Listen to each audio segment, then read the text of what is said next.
Hi guys! Good morning! Welcome back po dito sa Gandara Asorio Channel for Showbiz Update. Andito na naman nga po akong muli nagbabalik.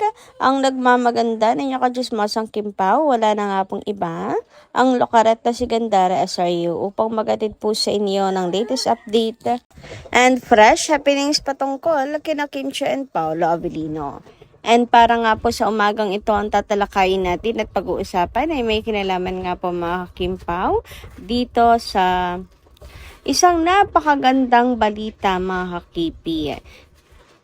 Kung saan ang sina Kim and Paolo, ang Kimpaw po ay naging instrumento para maging inspirasyon at makatulong po sa isa pong na mag-aaral. Pero bago po tayo magpatuloy, sa mga hindi pa po nakaka-subscribe sa ating channel, maaari lamang na pindutin po rin yung subscribe button natin at notification bell na nariyan po sa ibaba upang kayo po ay maging updated at ma-notify tuwing may bago tayong chika at balita hinggil sa Kimpaw. Basta mga balita na may kinalaman po kina Kim Chiu and Paolo Avellino, sagot na nga po natin yan. And next din po pala natin magpasalamat sa ating po mga subscribers na nakatutok parati sa ating daily updates. At bilang pasasalamat ka, narito ang comment ni Ma'am Day Magihat. Shoutout po sa inyo at magandarang umaga. Sabi niya rito, hello Miss Gandara, hayain na. Ngayon lang kasi nakatikim ulit ng ganap sa loob ng 2 years. Kaya naipagyabang agad. Uhaw kasi sa mga ganyang ganap. Kaya naikumpara agad sa mga natanggap ni Kim. Akala agad nila na sikat na yung idol nila. Damihan niyo pa bashers nang umabot kayo kahit sa kalahati lang ng world tour nila Kim at Paolo. Huwag kasi nagyayabang. Tama nga ninong ng idol nyo, si Ogie Diaz.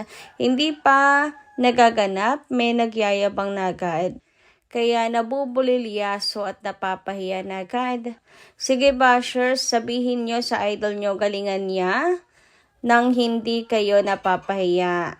Ano pa sabi nyo? Si Kim parang butike? Yung idol nyo naman parang pinatigas na owl. Yung sinemento, wag kasi puro kayo pula dahil yung pinupulaan nyo maraming humahanga at pumupuri. Kayo lang yung parang yung idol nyo. Kayo lang ang nagagandahan. Lagyan lang ng kapang itim o pula at fake na pangil ang idol nyo para na siyang si Draculita. Bagay sa kanya yon. Sorry Gandaran irita lang kasi ako dito.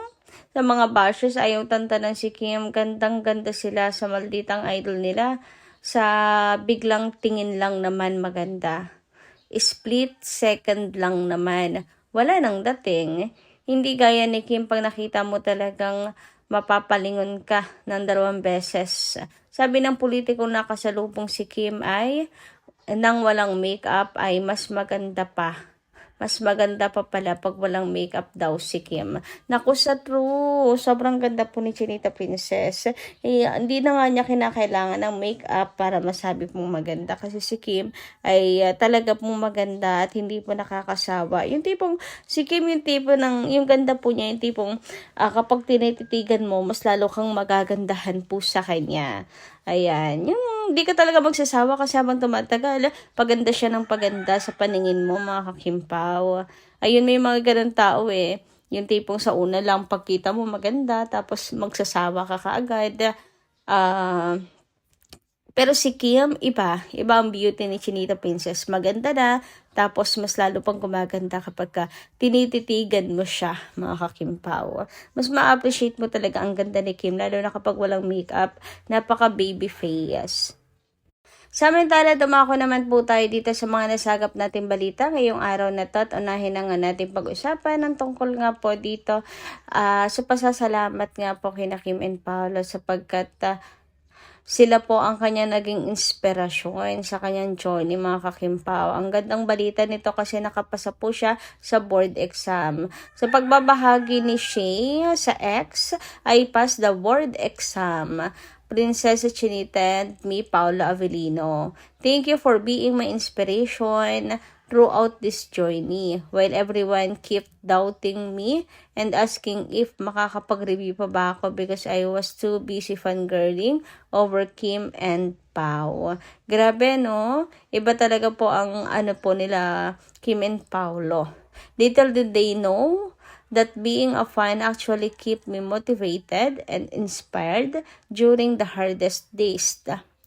People thought I was distracted, but here I am now, officially an LPT.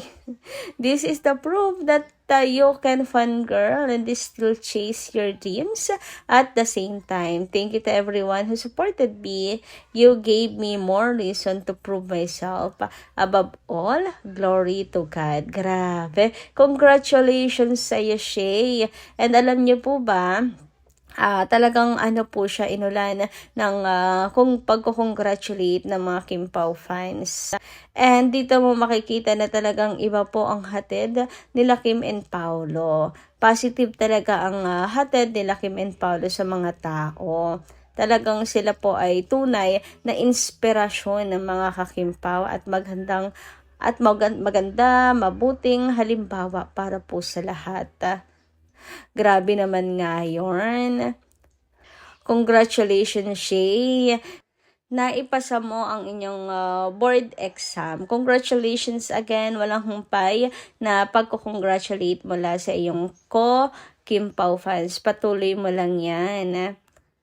And sana mabasa to nila Kim and Paolo, mga Kim Pao, upang sa ganun ay matuwa rin po sila na meron pala silang yung di nila namamalayan sa kanila pong ginagawa.